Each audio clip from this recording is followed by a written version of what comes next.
William Allen here for GetMoreSports.com, and we're looking at our games of the week, and we've got four in particular for you that you need to make sure to follow this week.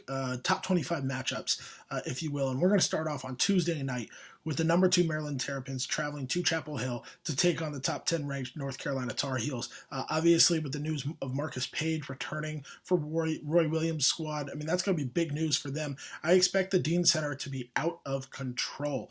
This is going to be a really tight game. Obviously, the point guard matchup between Melo Trimble and Page is going to be key. How can Robert Carter and Diamond Stone underneath keep up with the litany of bigs that North Carolina can throw out at you?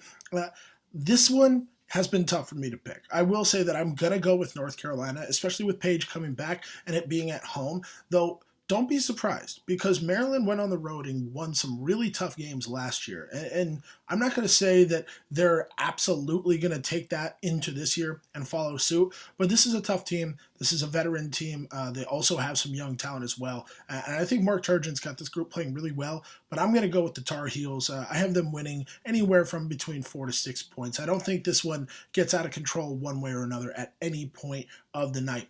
Next up is going to be number 24 Cincinnati taking on Butler. Cincinnati plays in the mud. This is a team that makes you work for absolutely everything offensively. They grind out possessions. They're so tough underneath. They rebound the ball as well or better than anybody else in the country. I really do believe in this team. Butler, on the other hand, Roosevelt Jones, Kelly Dunham. I mean, this is a great team offensively. They can really do a lot of damage to you. They've been a little bit inconsistent to start this season, and I just wonder whether they have the physicality to match up with Cincinnati.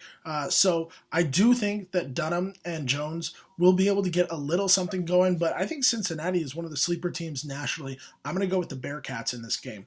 Next up is going to be Michigan State and Louisville.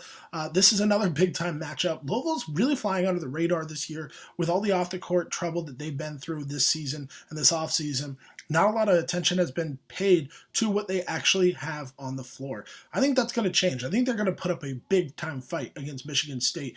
But the Spartans have shown so much this season, obviously with Denzel Valentine, but their supporting cast is just as good. So I do expect the Spartans to eke one out. I think this is going to be a really physical game. I think Louisville's going to have a breakout game where people start to realize, okay, well, this team should be taken seriously, but I'm going to go with the Spartans in this Big Ten ACC Challenge, and I've got one more game to preview from that Big Ten ACC Challenge, and that's going to be Indiana and Duke. The Hoosiers are on the road down in Cameron Indoor Stadium, one of the greatest venues in college basketball. I do expect the Blue Devils to handle Indiana. This is not to say that Indiana can't play up to a high level with the Blue Devils. However, their defense is atrocious. I mean, seriously, Duke might score 100 points against Indiana. I don't think Indiana has the mental fortitude to get stops, especially on the road, especially in an environment like Cameron Indoor. Give me the Blue Devils. And so far, this Big Ten ACC Challenge, if you're following my picks, I've got it 2-1 in favor of the ACC.